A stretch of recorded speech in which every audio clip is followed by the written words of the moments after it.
जब सुने के होई भोजपुरी गाना, बस बजे के चाही गाना।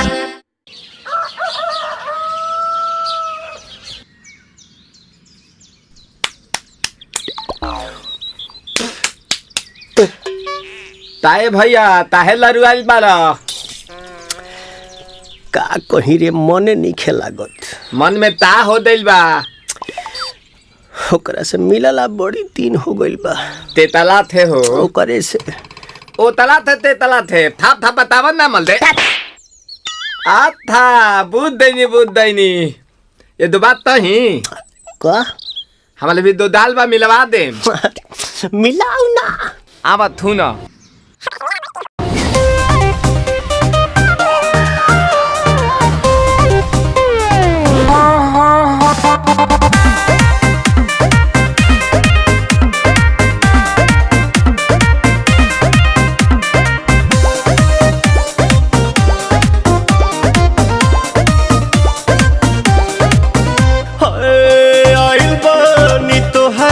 गलिया केने बाड़ू हमार ललिया और देखो ना यारावा के पैसन भइल बा हलिया बढ़ता बेचैनिया दादा मुश्किल भइल बा जीना ले लो पुदीना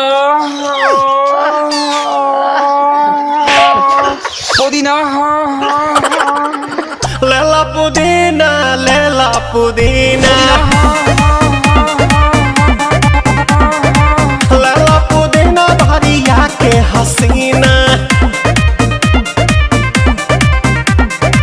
रे रबिया नायिका रे लूटा ना भैया तलाई माला तनी मार मार नितला ना नितला जल्दी नितला बहला हो नितला ना नितला जल्दी नितला बहला हो मिले थाती आइल तोहर दाँव के लाभला हो मिले थाती आइल तोहर साथी तो अपता तली सोचा तानी बारह बाबा झट देखा रही तो सनमवा से हमारा मिला न मायरा ना तो हम दे देम यही जे परनमा हो बेची बेची गावतानी गंगा मायरा। 1 मिनट भाभी, आती हूँ।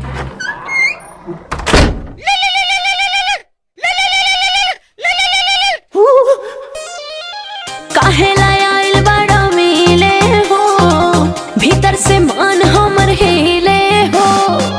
काहे लायल बड़ा मिले हो, भीतर से मान हमर हिले हो।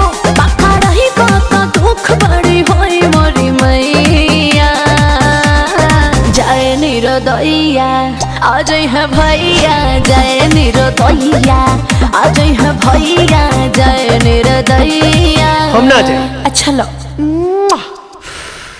आज के लिए काफी है। पुदीना भैया सुनो सुनो, हाँ तुम्ही से कह रहे हैं।